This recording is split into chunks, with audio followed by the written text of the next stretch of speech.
Pues el trabajo remoto es algo que explotó en la pandemia y que todos hemos disfrutado porque todos queremos trabajar en el campo, frente a un lago, tranquilos, donde de la cintura para arriba tenemos nuestro traje de negocios y de la cintura para abajo estamos en boxers, tal cual y exactamente como yo estoy en este momento. Yo trabajo mucho de manera remota porque mi equipo está alrededor de todo el mundo y el trabajo remoto es, por un lado, una cosa muy explosiva y muy deseada, y por otro lado, probablemente lo que la gente más quiere cuando entran en la industria de la tecnología. El trabajo remoto en particular en América Latina ha visto un crecimiento absurdo.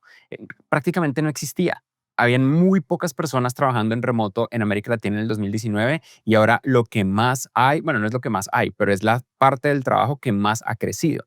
No solamente de trabajadores remotos para empresas en Latinoamérica, sino también en contratación remota en América Latina de compañías de otros países. Para que se den una idea, en el 2019, previo a la pandemia, la cantidad de trabajo remoto era del 3% en cuanto a trabajadores en América Latina.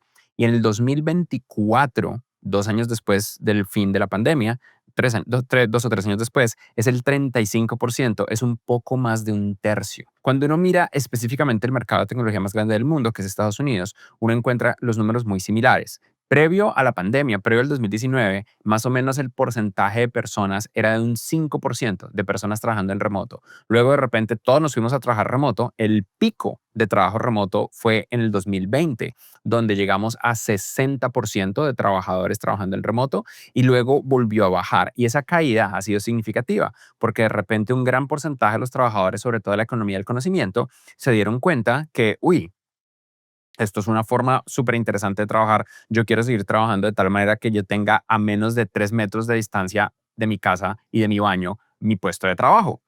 Pero como tanta gente lo quería y no hay suficientes empleos, eso hizo que de repente el empleo remoto se redujera, aunque la realidad es que no se redujo, aumentó de una manera muy fuerte comparado con los números previos a la pandemia. Para el caso específico de Estados Unidos, está fluctuando alrededor del 30%. Pero esto es en contraste a lo que dicen los CEOs. Múltiples CEOs de empresas de todo tipo están pidiendo que la gente vuelva a trabajar. En el caso de Amazon, Dell, AT&T, Boeing, Goldman Sachs, están pidiendo que regresen 5 días a la semana a trabajar, semana completa.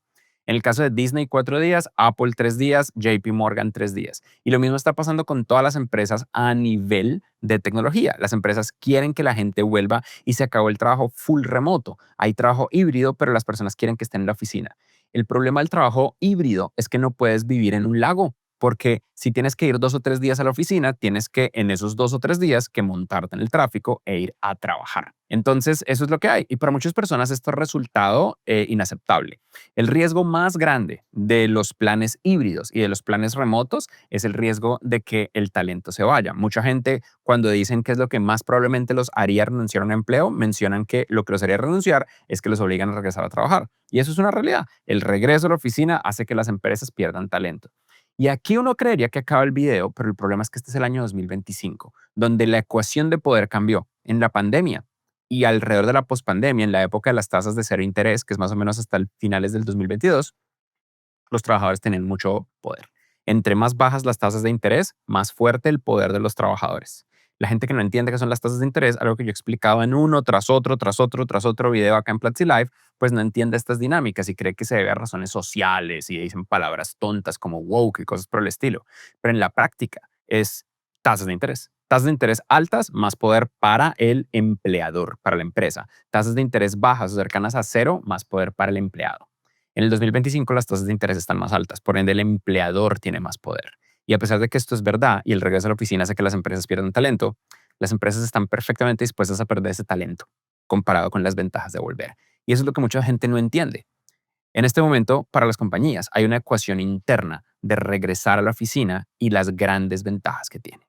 El problema es que para las personas que probaron la vida frente al mar, la vida en el bosque, la vida en el campo, la vida enfrente al lago, la idea de volver a estar media hora en el tráfico, estar un rato en el metro, es absolutamente inaceptable, se vuelve un dolor increíble. Entonces entendamos, hay dos tipos de personas acá de las que estamos hablando, las personas con experiencia y las personas sin experiencia. Y voy a trazar una línea en la arena para explicar yo creo que cuánto tiempo es esto.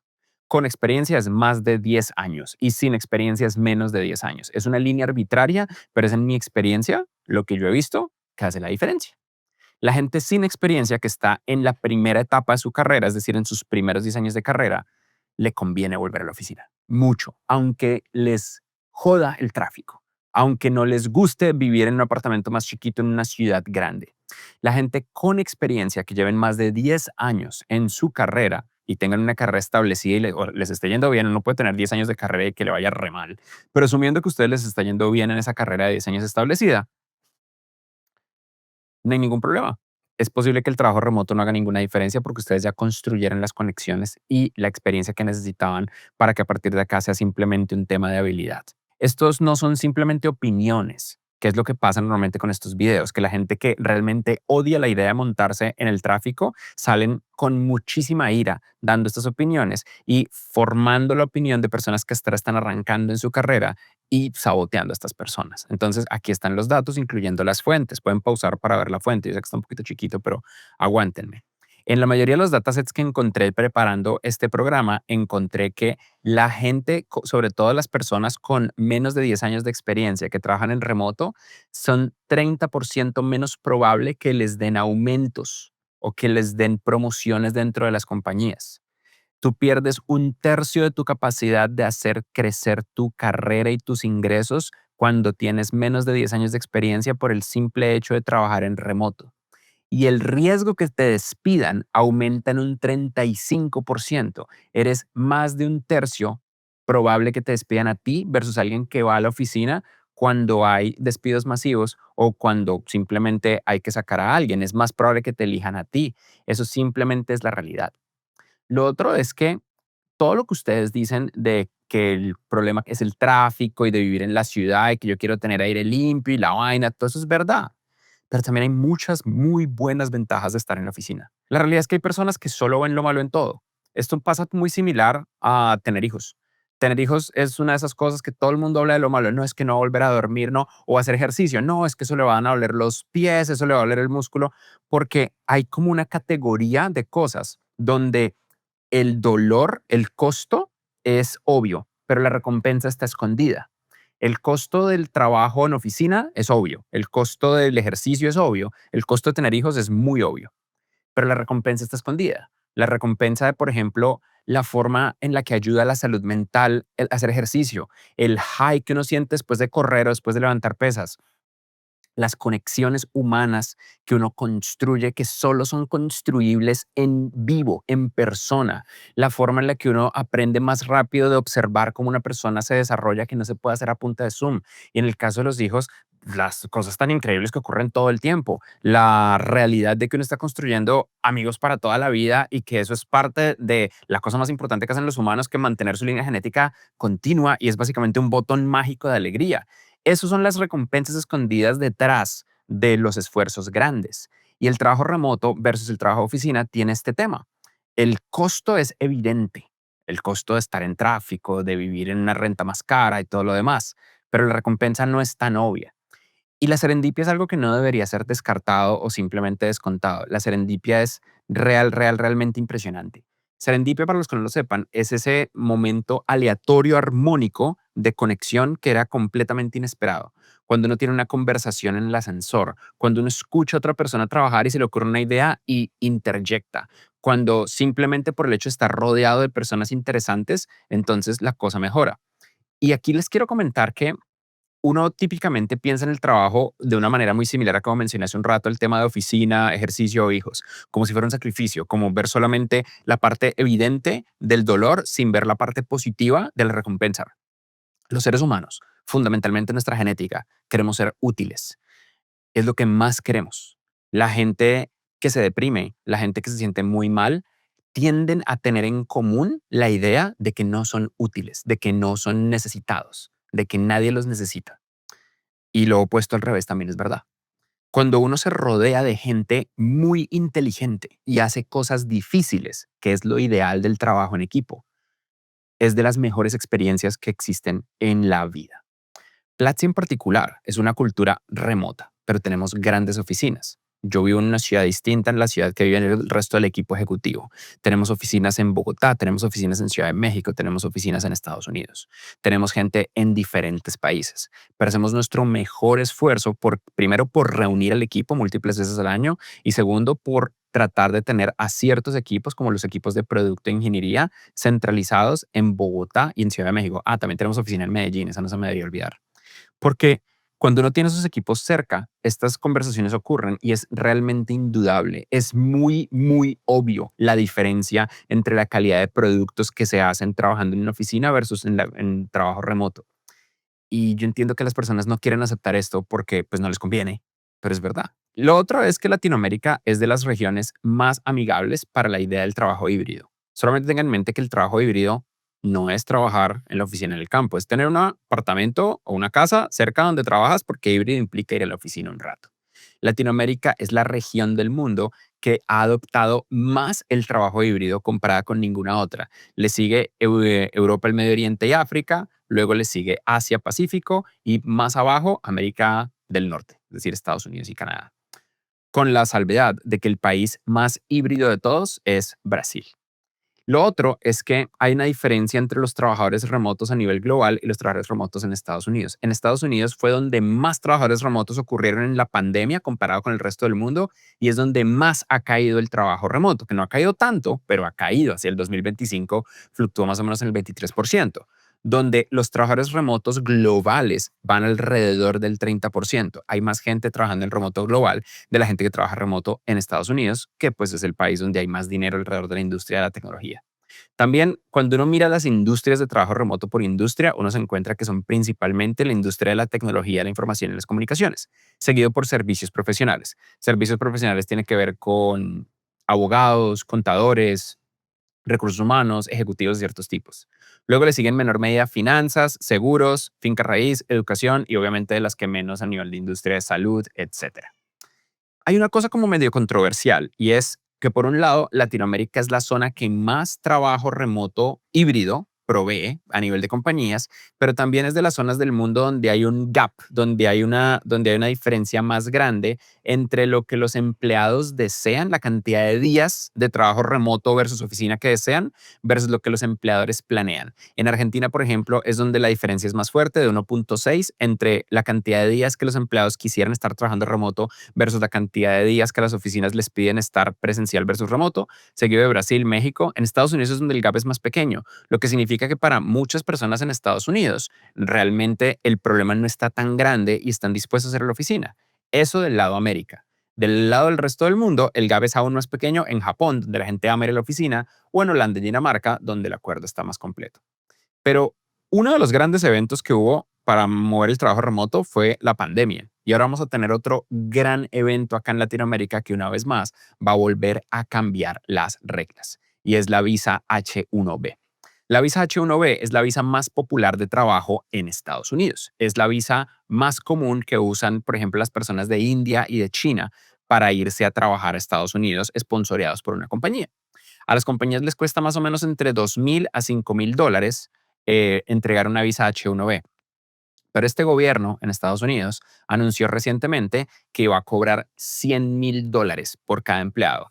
El anuncio ha sido muy caótico porque primero hicieron un anuncio de prensa en la oficina oval de la Casa Blanca, donde el secretario de Comercio salió a decir, vamos a cobrar $100,000 al año, va a ser $100,000 al año por empleado. Y luego, es un viernes, y las empresas como, ¿qué carajos está pasando acá? Y luego les dijeron que va a pasar a partir del 21 de septiembre. Entonces fue una locura. Habían aviones en San Francisco llenos de indios yendo hacia India, donde la gente leyó la noticia en el celular y dijo, no, yo no me puedo ir, me tengo que bajar de este avión ya mismo porque cuando vuelva no me van a dejar entrar, excepto si no pago $100,000. Yo estaba recibiendo correos donde por todo lado las empresas les están diciendo a sus empleados, si usted está en India en este momento con una visa H1B, antes del 21 de septiembre, a medianoche tiene que estar de regreso a Estados Unidos, tome el vuelo que sea. Aviones llenos, Air India colapsado, una vaina loca. Luego, esta semana, el gobierno de Estados Unidos dijo, no, ¿saben qué? No, nunca fue $100,000 al año, ustedes están locos, nadie dijo eso. Realmente son $100,000 one time fee, es una sola vez que se pagan los $100,000.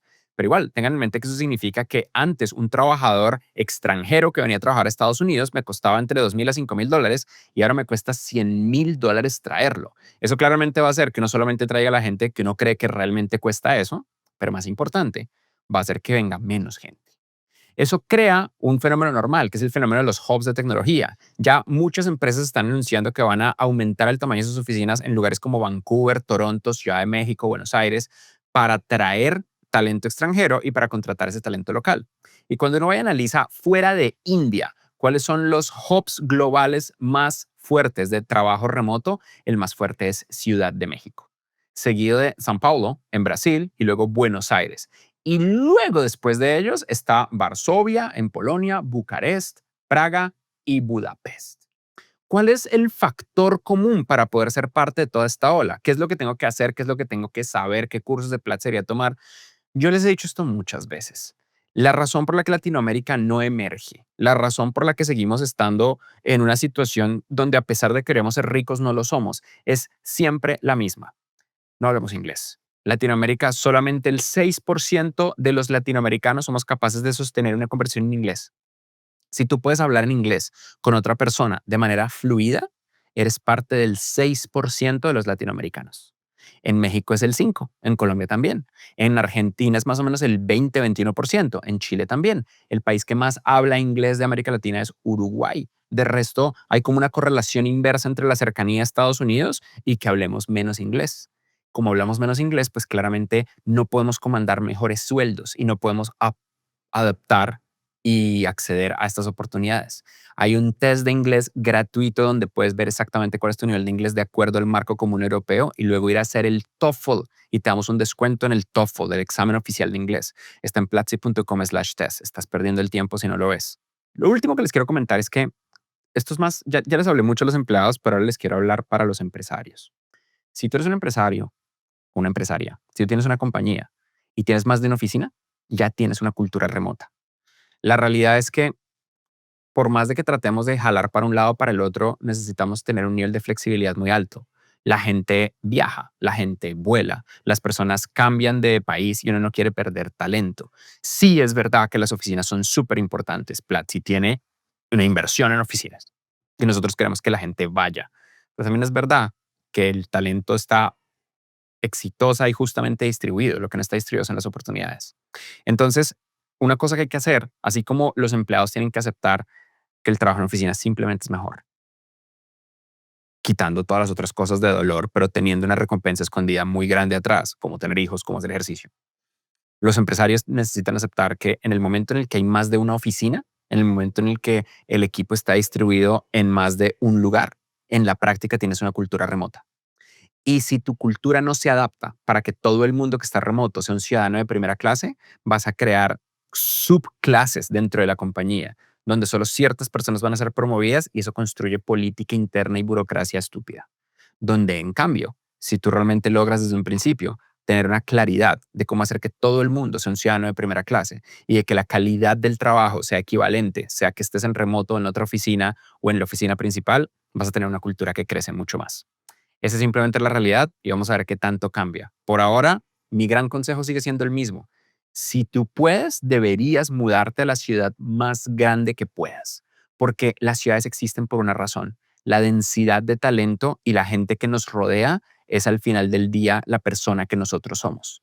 Asegúrate de rodearte de la gente correcta, a menos de que sientas que ya no quieres crecer más y en ese caso, disfruta tu casa en el campo.